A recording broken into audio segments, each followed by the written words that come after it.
Hey there, it's Hillary, and this video I'm calling the popular YA tropes. Do you like it or do you dislike it?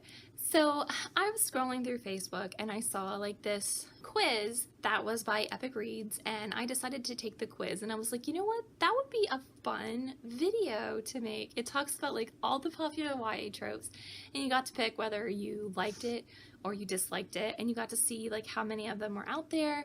And honestly, it's like one of those things, I did not even realize there were this many tropes until I started reading this quiz. So like I said, I thought it would make a fun video. We're going to talk about it together and see which YA tropes that I like and which ones I don't like. So here we go. Number 1 is an obscure, vaguely threatening prologue.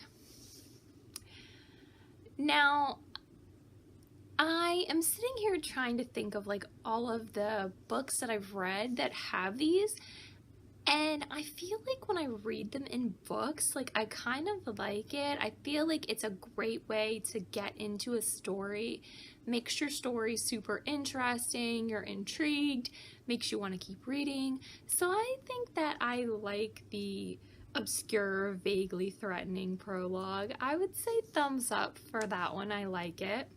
Number 2 is the love triangle. Do I enjoy a love triangle? I'm gonna say that maybe I enjoy a love triangle. I mean, there's always a character that I am rooting for and one that I'm not rooting for in the love triangle. I never am like, oh my gosh, I would be okay if she picked either one. Like, there's always one person that's in the love triangle, whether it be the 2 guys and the girl or 2 girls and a guy. There's always one of the 2 that I want the character to pick. Sometimes they pick that character and sometimes they don't, but I feel like that tension in the books creates for something interesting besides the story. And it's also, it helps with character development. Like, I think it puts a lot into these characters that you're learning about, and you really want your outcome to happen.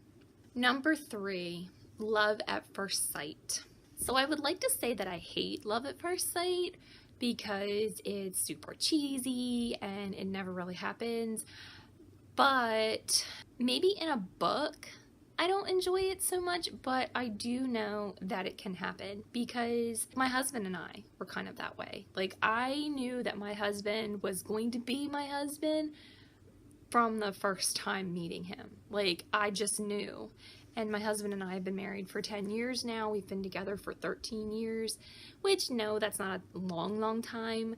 But I guess the reason why maybe I don't enjoy it so much in a book is because we like drama. I don't know. I think I'm okay either way, honestly. I think I'm indifferent. Number 4 is the best friend or sibling suddenly disappears. I feel like usually when this happens, it's like a key plot point. Like, it doesn't happen for no reason. Like, it happens in like a mystery or a thriller or something like that. Like, it happens for a reason. And even if it's not in a mystery or a thriller, it's in like a fantasy or something, it is for a specific reason. And I feel like that's the whole point that this author has, that's where they've wanted their story to go. And if it wasn't a person that was a best friend or a sibling or something like that, then the main character or whoever is supposed to be finding them wouldn't be that engrossed in finding them. So I say that one I enjoy. Number 5 is The Chosen One. So how many books are out there are about the Chosen One? I mean, super popular ones like Harry Potter, and we all love Harry Potter.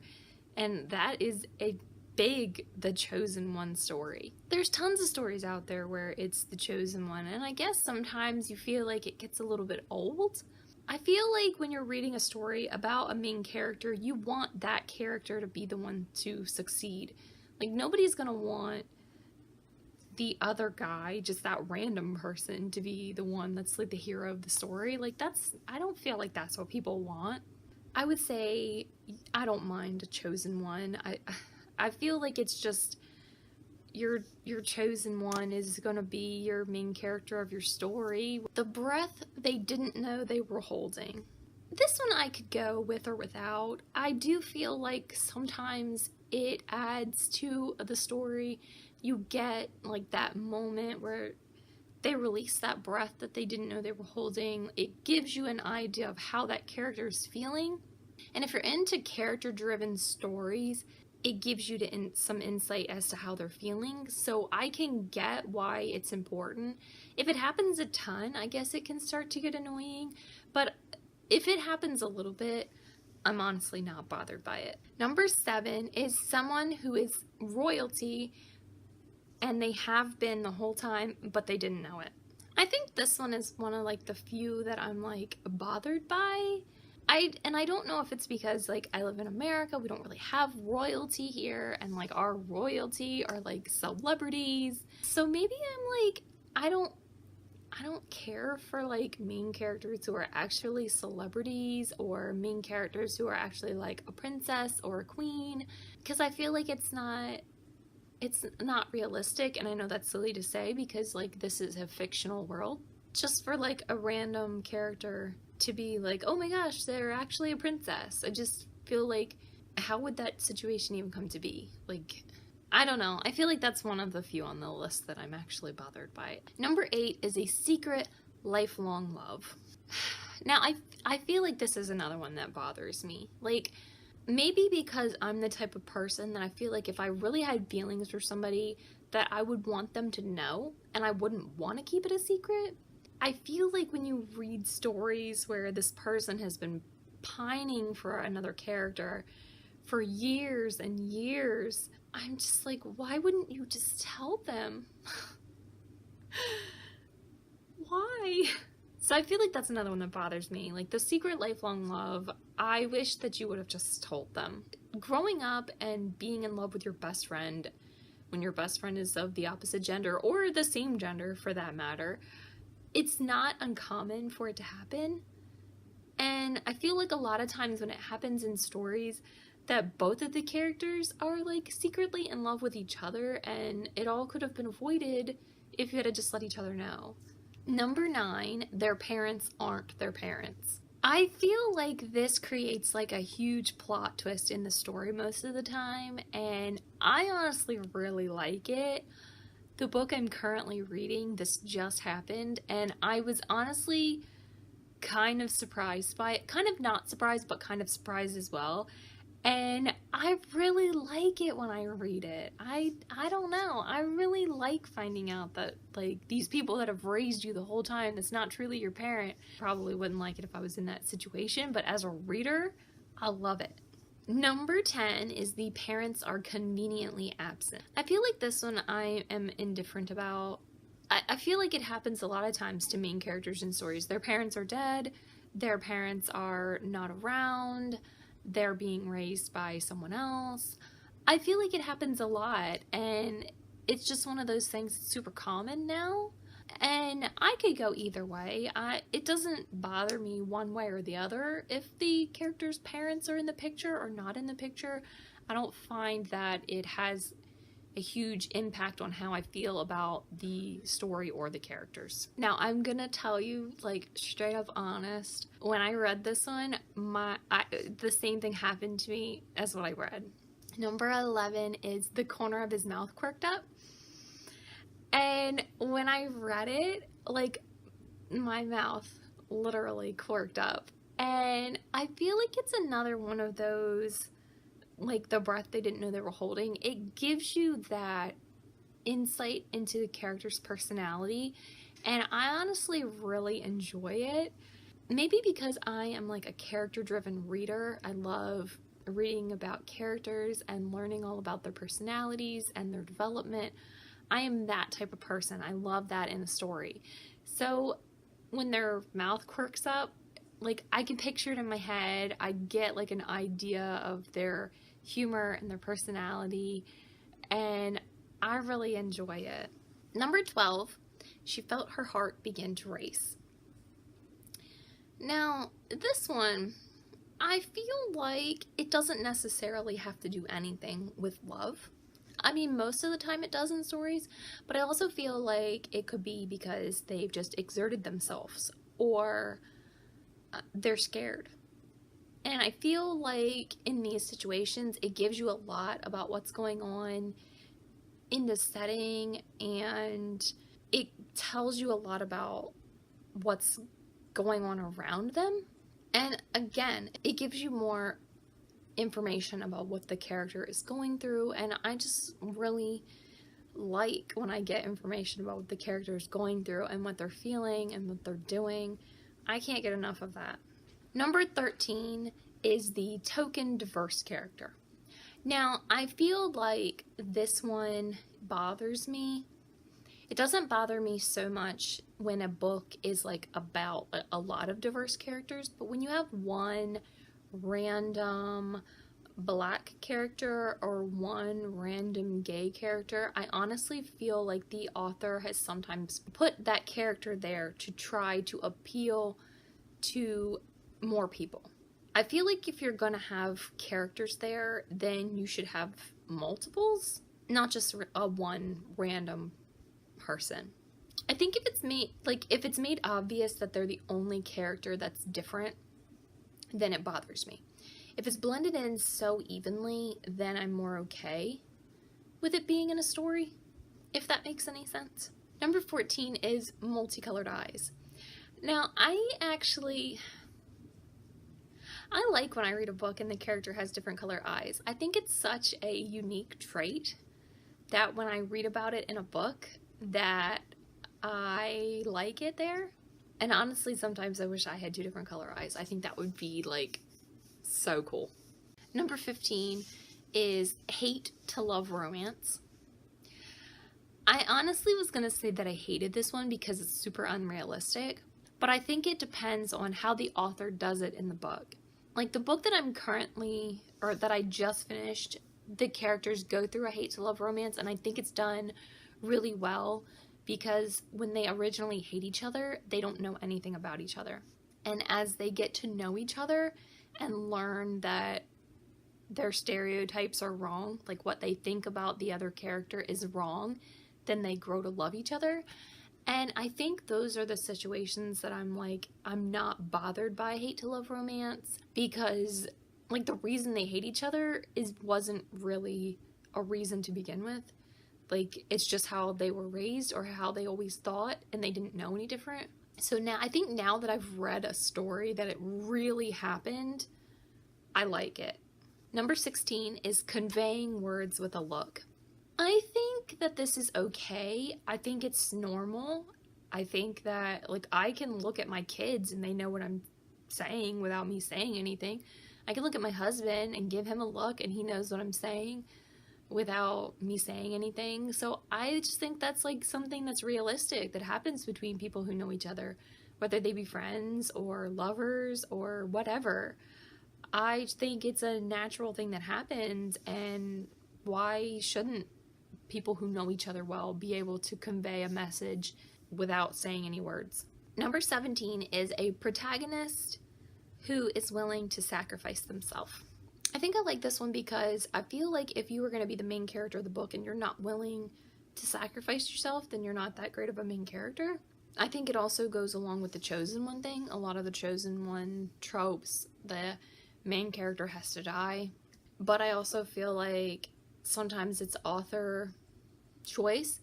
We've grown to love this character so much and they're just gonna... And it just really hits us in the feels.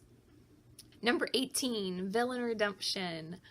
I love a villain, and I always hope for villain redemption in stories. And honestly, I think I'm the opposite. I'm mad when I don't get it.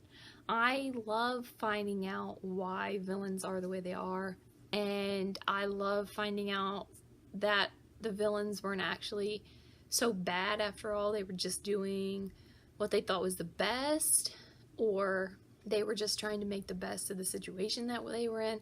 I don't know. I love villain redemption, and I feel like, honestly, it doesn't happen enough. Number 19 is a protagonist that doesn't realize their own beauty. I want to say that this one annoys me, but I feel like a lot of times with women, we don't pick out things that are beautiful about ourselves. And I'm speaking personally as well. Like, we don't find ourselves attractive. We pick out all of our flaws. And so I guess that in books, that's normal to happen as well. Especially when a lot of times characters are based off of the authors themselves. I guess I'm not really as bothered by this one as I thought I was, because it just seems like it's something that's normal. Number 20 is somebody reveals that they're terminally ill. And I feel like I don't like this one because it's like a cop-out way of getting you to like really care about a character that maybe you didn't like before, or it kind of excuses them for the way they're behaving because they're sick, or I don't know, or sometimes it just gets you right in the feels because you really like that character and you're like, they're probably going to die at the end of this book. But then I guess sometimes I'm not bothered by it. There are other books that I've read that I'm like, the main character is going to die and you know they're going to die, and it's just the story. So I guess it depends on how it is in context. Number 21, let's split up. I don't like this one. I don't like the idea of like, if characters are meant to be together, then they want to like take a break from each other. I feel like, yeah, there's that whole saying like, if you love it and you let it go and it comes back to you, it's meant to be, yada yada, but no. I feel like if you are so in love with someone and they said, you know, let's split up, let's take a break, no. I don't need a break from you. I need the opposite. Like, I don't know. I just feel like I don't like the let's split up. I feel like anytime you get the let's split up or let's take a break, like, it's done. You're not getting back together. It's done. Number 22, like the training montage. I guess sometimes the training montage seems pointless, but you also want to know they didn't just get powerful overnight.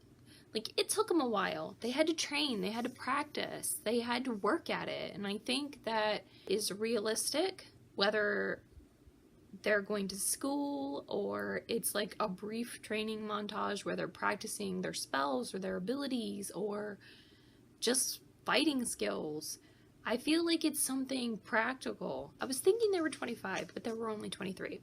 And the last one, number 23, the one true pair is tragically kept apart. I am going to say that I am two-sided on this one. If it's a one true pair that I want to be together, then yeah, it sucks that they're kept apart. There was another book that I just read recently, the one true pair. I didn't want them to be together. I didn't like them as a couple, and I really honestly hoped that one of them would die so they wouldn't be together. Now, that probably sounds super heartless, but I wanted them kept apart. I wanted them to not be together. So in that situation, the trope didn't bother me. I wanted them kept apart. If I like them and I want them to be together, then yeah, it sucks. But I think it just depends on the characters and the pair. So those were the 23 popular YA tropes. I was saying 25 at the beginning. I'm sorry, there were only 23. As you can see, I'm like a trope monster. I love the tropes. There are only a few that I'm like, yeah, that really stinks, and I really don't like it when I read that one. I like the tropes. I don't know. I think I'm more of like the kind of reader that I'm like, oh my gosh, this trope again. I just read the story and take it as the author wrote it. And honestly, I feel like a lot of the popular books that you write, you'll get most of these in one story. And even if they are kind of outdone, like the love triangle or the chosen one, if the author does a good job the way they write the story, then it's not a bother. Let me know down in the comments what's your favorite trope to read about and what's your least favorite. And if you're like me and you didn't realize that so many of these were tropes, let me know that too. If you liked this video, please feel free to leave me a like, and if you'd like to see more videos by me, please feel free to subscribe to my channel, and I'll see you guys in my next video. Bye!